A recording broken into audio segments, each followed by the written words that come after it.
Hey, what's going on, everybody? You're watching Hot Ones. Andreas Talks Art. The show with hot questions and even hotter guests. Way hotter guests. And today we are here with none other than Reina Luna, better known as the Queen of Moons. Are you feeling nervous, Reina? Yeah, a little bit. You think you're gonna get spiced? Definitely. I'm kind of nervous too. A little bitch, so. Ooh. Yeah, like I love salsa, but I don't fuck with this. Yeah, so I've never fucked with any of this. So. It's gonna be interesting. Yeah. What we have is 10 hot sauces starting at level 1 and going to level infinity. And we're going to go back and forth and ask each other questions while eating our Dino Wings. Yeah. Our Dino chicken They're wings. So cute. So, do you want to go first or should I go first? You could start it off. Oh my god. I feel like my questions suck. Karina's questions. I have juicy ones. We've been gathering intel on each other, so we don't know each other's questions. But if you helped me with these questions, shout out to you. You're a real one because traitors. you guys Bunch are of awesome. traitors. Okay, so since this is my show about art, except that we're eating spicy chicken wings, first question is, I know a lot of your style follows the Zentangle pattern, which if you don't know what a Zentangle is, it's like a free flow art form where you use like structured patterns to contain a bunch of chaos. We should eat our first chicken wing. Okay. Which is this one right here. Yeah. Okay. This is the classic. So I'm wondering if a lot of times art is like a metaphor for life. So I'm wondering if you have any like tangles or structures in your life that help guide all the chaos. I don't know. Probably just like my daily like routine stuff, I guess.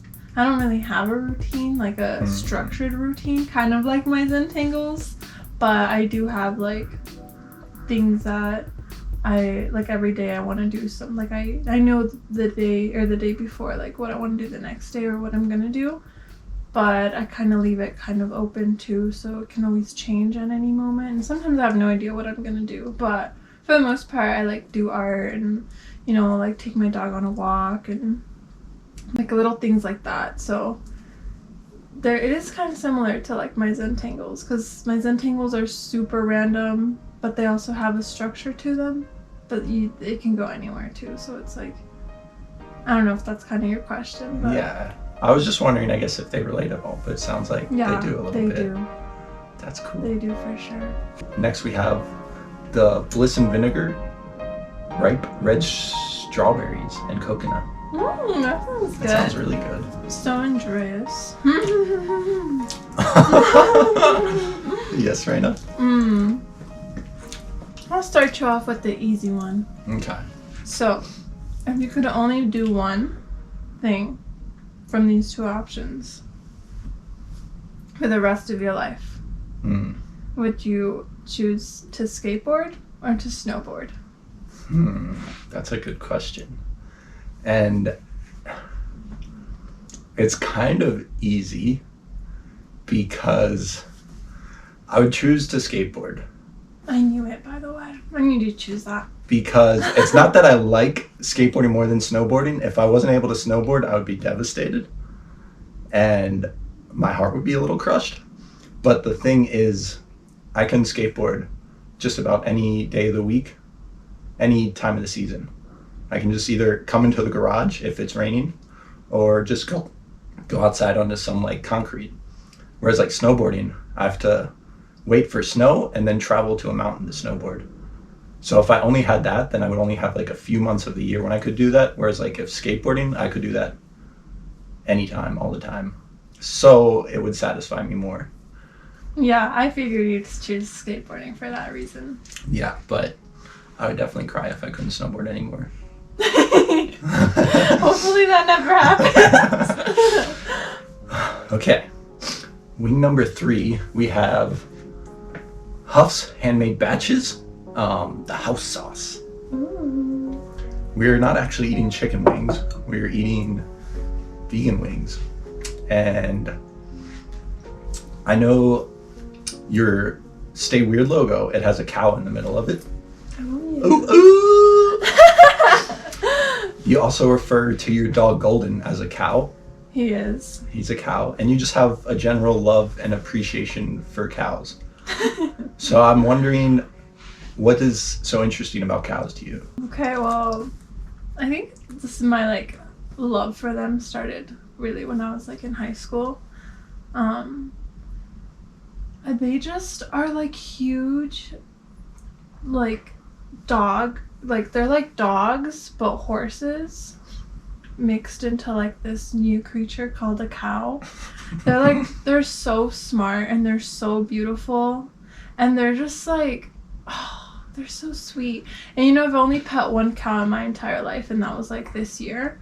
So I'd never pet a cow before, but just seeing them in pictures and videos, like I'm like, oh my god, these creatures, they're so like so beautiful and like, oh, they're just so cute and like I don't know, I just really like them, and I that's kind of what, like the reason that I stopped eating milk and drinking milk and eating meat. I stopped eating milk a long time Yeah, ago. it was like, you know, all those like documentaries and stuff, you see like the cute cows and I'm just like, oh, they're so cute. They're just so cute. Like their eyes, and then they have little spots, and I like them, so. That's cool. Yeah. Cows are definitely dope.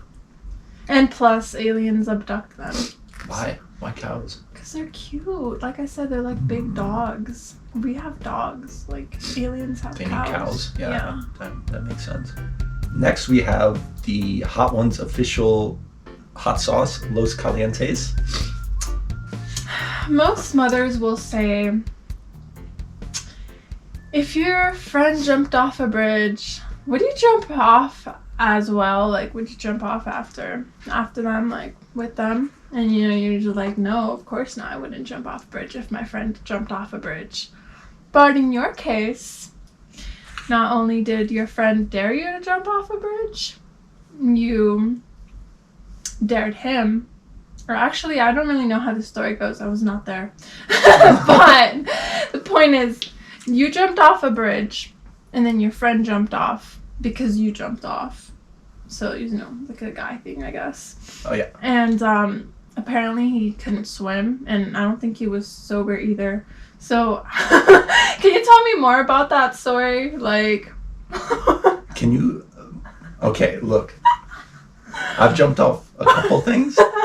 Can you specify a little bit of this friend? Jake Dickerson? Jamal. I think it's Narwhal. Narwhal. Okay, listen. Basically, Oh my god, if it's the wrong person, so sorry, I'm embarrassed. Narwhal's their Instagram name or what? Oh, what? Okay. This is crazy. Basically, down by my house, by my parents' house, there was this trail. And along the trail, there was a bridge.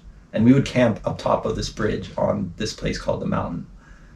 And there was one part of the bridge where it was deep enough that you could jump off the bridge into the little river that was going by.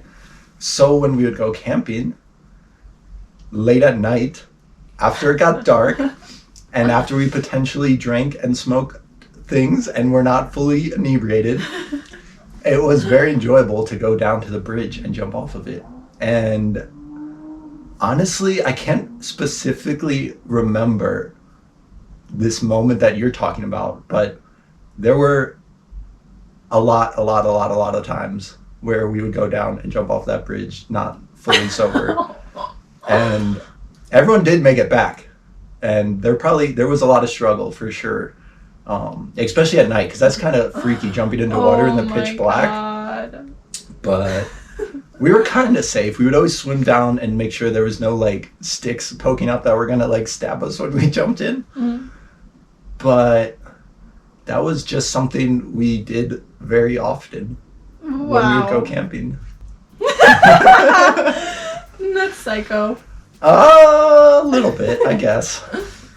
All right. So next we have the Senor Lechuga hot sauce. Lechuga. Lechuga is? Lettuce. All right, we got Mr. Lettuce. And that's on the left side. Yeah. Throughout our lifetimes, we go through a lot of different phases, a lot of different characters. We have different personalities. We change and grow, basically. So I'm wondering, between the ages of 10 to 15, if you could give me a rating of your attitude, and if you could explain why this attitude was at this level. Okay, first of all, I was just a huge brat. Like, from like the age of probably 10 to 15, it was like the worst attitude ever. It started at 10.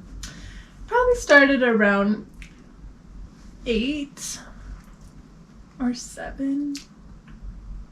Yeah. Why? Because I was forced to go to church. And I fucking hated it. And so I was super like angry all the time. And I had to wear skirts, and I couldn't cut my hair, and I couldn't paint my nails, and all these rules. And I had to go to church on top of that. And I just did not fuck with that. So my way was to just be a huge bitch. And basically, like, I just did that for like a long ass time. And then 15, I stopped going to church. So we turned happy. To be a bitch. We turned happy after that. But yeah, I was super just super mean. But also I would like fight a lot with my siblings. That one's a little spicy. My tongue's on fire a little bit. God, I'm getting scared. It's a little heated in my mouth. I was sassy, but that's why you don't force people to go to church. You made it out. Yeah. And now you're slightly less sassy, Raina. Just a little bit. Yeah. The ganja helps. The ganja helps. Respect. Next we have the Hotheads official revolutionary roasted bell and scorpion. Oh, that sounds so scary. Is I'm number scared 6 now because my mouth's tingling like that. What like inspires you to create? I know you've like done art for pretty much your whole life. You've always been interested in like creative things. So like, what is the fuel behind that? Like, you know, some people are just into like completely other stuff, but like what makes you into like creativity and like creating just in general? Yeah, and that one's a little hot.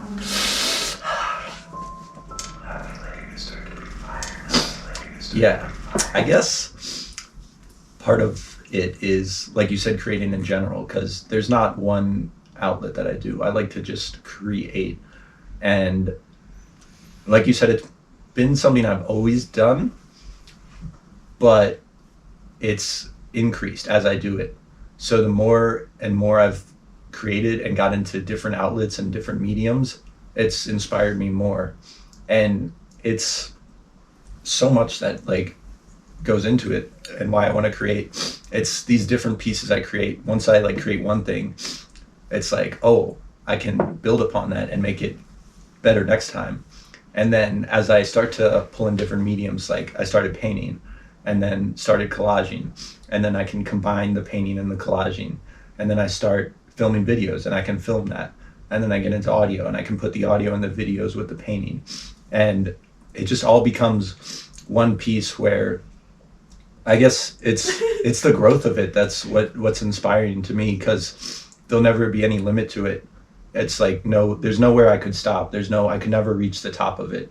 I'll always be able to like keep climbing and like keep growing, because if there was a top and I would plateau and just be stuck at this flat level, I would get bored. That's why I like skateboarding and snowboarding, because it's this thing where I'm always pushing myself. And art is this blank canvas. Like the world becomes a blank canvas and you can do whatever you want with your vision. And it's like this outlet for me that allows me to express, because I've always kind of felt uncomfortable talking to people. And through art, I've been able to express myself in another form. in a limitless form where I can always keep progressing and keep growing. Yeah.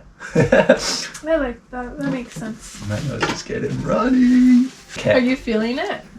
Yeah, I'm not dying, but my mouth is I heating. had to take some whipped cream already. I saw. I'm being tough. I'm being tough boy right now. I'm fighting it.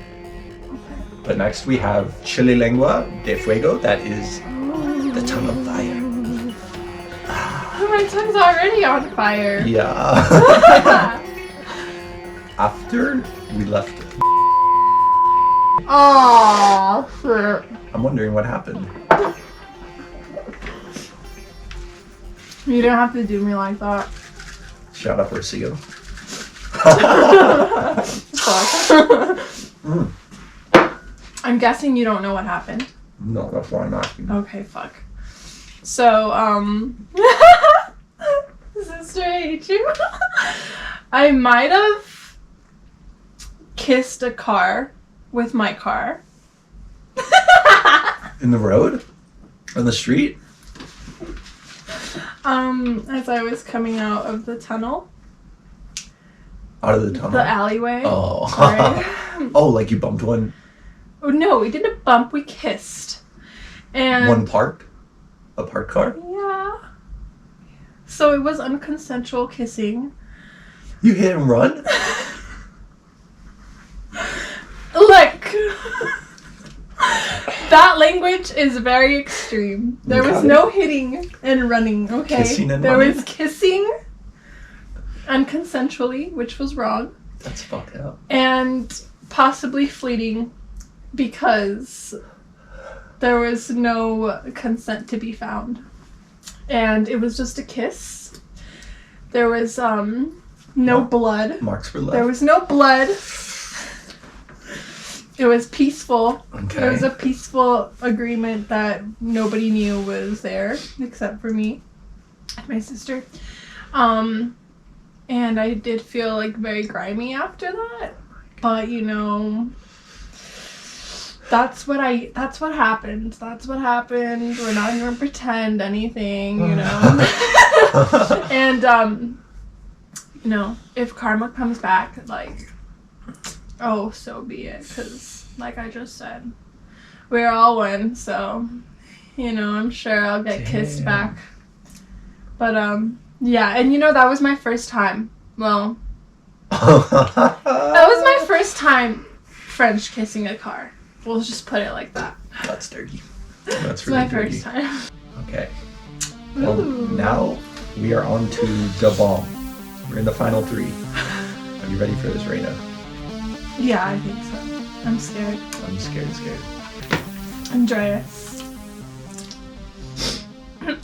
Yes, Reina.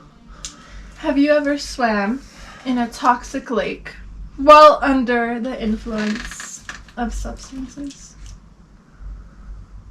Look, I wouldn't say swam, but I did put my body in the toxic lake. And yes, I was under substance. There seems to be a theme here with me getting in water and being in substances. And it happens. Oh my god. It's just a very... Holy fuck, that's hot. Basically, It is. I was with Paul, my roommate in college. And we were exploring in the woods by Yanni's house. Never been back there before. Extremely high. We were both extremely high. And we've been walking around doing goofy shit. And then we get to this lake. We were with Yanni earlier, but we had separated. We had split ways to have our own individual experiences. And this is ridiculously hot. And we approach this lake and we see Yanni on the other side, and we're just filled with joy because we hadn't seen him in hours. What felt like hours. It might have been minutes. And so we don't even think. We just rip our clothes off, strip down to our boxers, and just run into the lake. And we're doing like YMCA, like, Yanni, what's up? Like screaming to him. And he's all like zen over on the other side, just like, I don't know, like chilling out, like playing his guitar, like meditating, vibing out. And he's like, looks over and he's like, oh, hey guys. And then I don't remember where the sign was. I don't remember reading the sign before we got into it. There was a sign after. But then Yanni must have seen the sign at his end because he was like, get out of there. Like, what are you guys doing? And he also lived there, so he knew this area. And we're just having the best time in the lake. Just dancing around in our underwear. And Yanni's just yelling at us to get out. And eventually we do, and we see a sign that says it's toxic and no one should be in the lake. So then we put our clothes back on and we leave. And we worried about it for a while, but we're still alive. I haven't noticed any side effects. And we didn't put our heads under, so that was chill. Oh. And yeah. Holy fuck.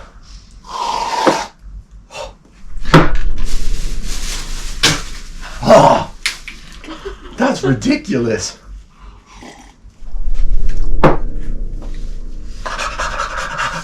Fuck! Fuck! It's just not getting any, like, less hot. And we have to eat the next one. Okay. Yeah. Next, we have Hellfire hot sauce. Hot sauce. Cranked extreme black garlic Reaper sauce.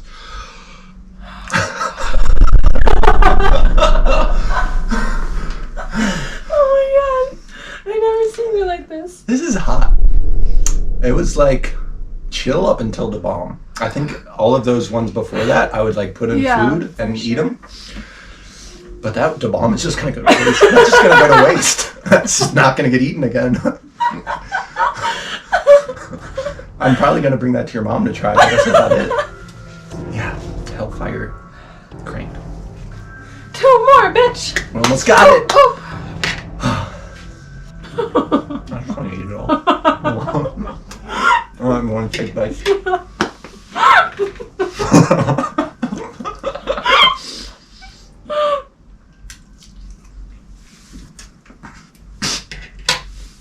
Don't make me laugh. There's No. weird things going on in my throat. Not when I drink my chocolate milk. Yeah, just you spit shit up over there.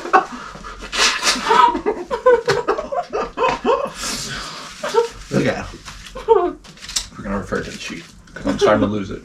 Oh my god. In a battle, you're in a war with someone, and your weapon of choice is spit.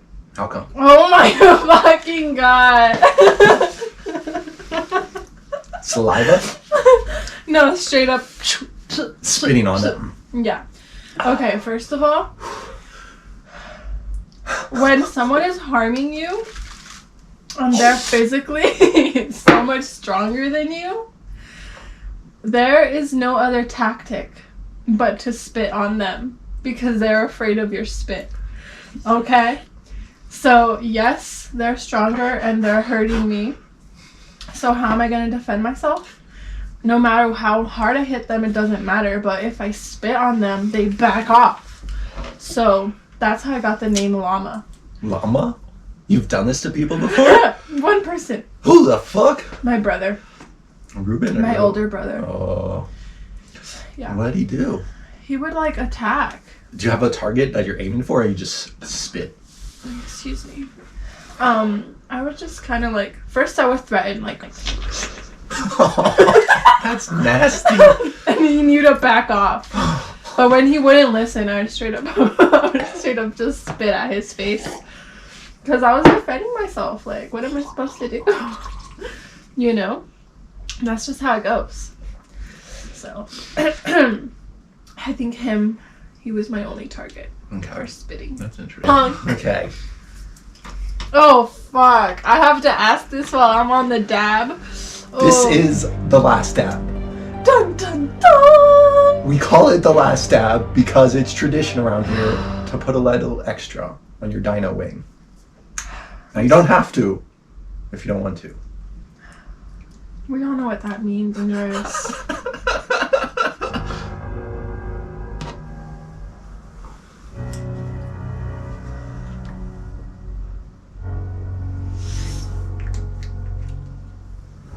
Apollo. Apollo. Apparently this is the only hot sauce made with the Apollo chili. I hope I can talk after this. Good luck.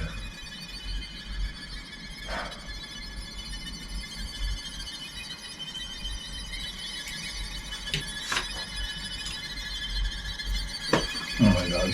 I'm not ready for this shit. Just got a whole paragraph written. A fucking essay.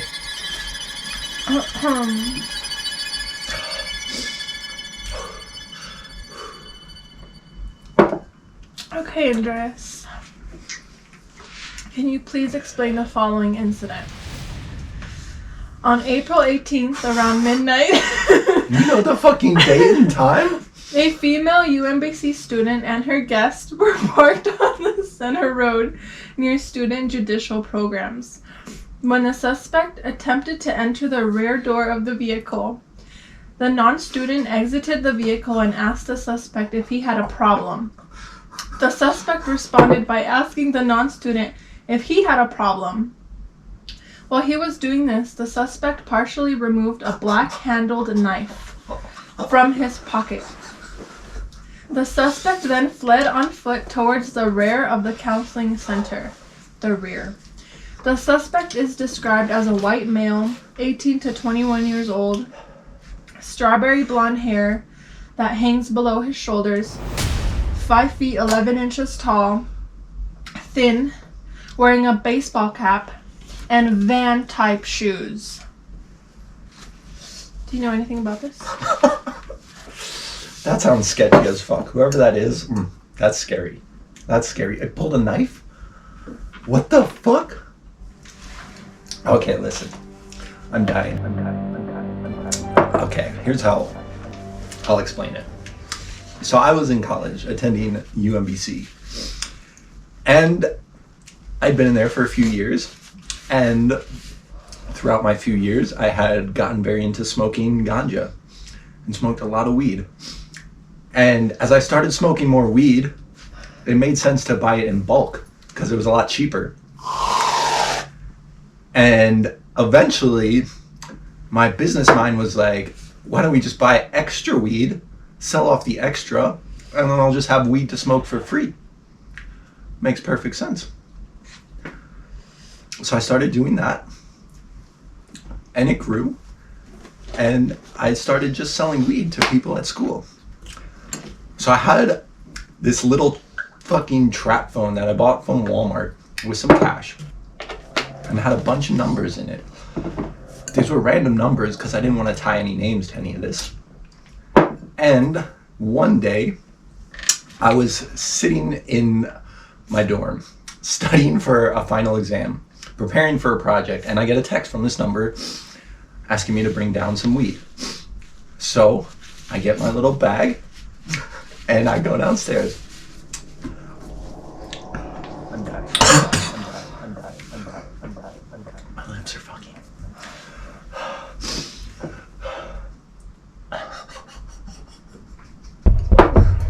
You're gonna make me laugh. I go downstairs. These people tell me where they're parked at. So I start walking in that direction. There's a bunch of fucking cars there. So I'm like, okay. Text them like, where are you at? Can you flash your lights? A car flashes their lights. I'm like, okay, cool. That's the people who want the weed. I start walking up to the car. There's 2 people sitting in the front. And then I get closer. Oh God, it's over. It's over, guys. Oh God. Oh my God. I'm sorry.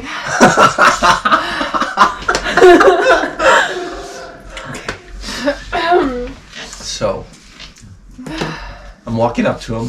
The cars, they flash their lights, so that's the one. I'm chilling. I'm good. I know they're the peeps. I get closer. I kind of like give them a wave or like a nod. They look at me like kind of confused. I'm like, all right. And then they like kind of crack their door. So I'm thinking they want me to come in. And how I remember, I don't know. I think I had my hand in my pocket. I never pulled anything out of my pocket. I'm sure they were just extremely terrified of a random stranger coming up to their car. So they crack their door maybe to see what I was doing. As they crack it, I think that's a signal. I open their door, and then they're like freaked out. So I'm like, oh shit, this isn't the right people. They close their door, they peel away. I look like 100 yards down, there's a cop car sitting there. So then in my head, I'm thinking, oh fuck, this is a sting. Everyone's on to me. Paranoid as fuck. I take off running. So literally, I've just walked up to these strangers, hands in my pocket, open their door, then they peel away, and I sprint. So they're probably scared as fuck. I'm literally running zigzags through the campus so they can't follow my trail. I have a backpack with a bunch of illegal stuff in it. I call up my roommate. I'm like, come down, grab the bag, bring some clothes. He comes down. He takes the bag. He runs off into the woods and just chucks it into some ditch. Gives me different clothes. I take off all my clothes, have a different outfit, and I just stroll back to my dorm like nothing happened. And it's chill. I go to sleep that night. Whatever. Like, that was weird. I tell everyone about it. Like, the fuck? I delete that number. I'm like, I don't know what that was. They flashed at me. I texted them to flash at me, and they flashed at me. So I don't know. And then I wake up the next day. I'm in class. They send out an email to everyone on campus warning them about this like stabber that's going around pulling out knives on cars. I'm reading that exact same shit that you just read to me in the middle of class, like dying. I've never laughed this hard. And I'm like fucking trying to hold it in, like just knowing that that's, and it's like not true at all. It is completely true, but it's like I'm not a threat at all. So I was like all class, could not focus, was literally like bouncing in my chair. I was like, that was ridiculous.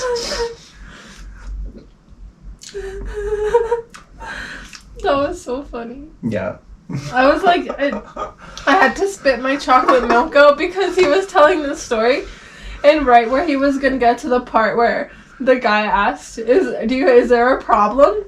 I remembered what I was reading, and I was picturing it with what you were describing, and it was so funny. I just like could not hold in my chocolate milk. But I think it helped it going into my lungs. I think that helped me. I think that helped a lot. Nice. So I feel good. Well, holy fuck, those last 3 are fucked up. Yeah. I can't believe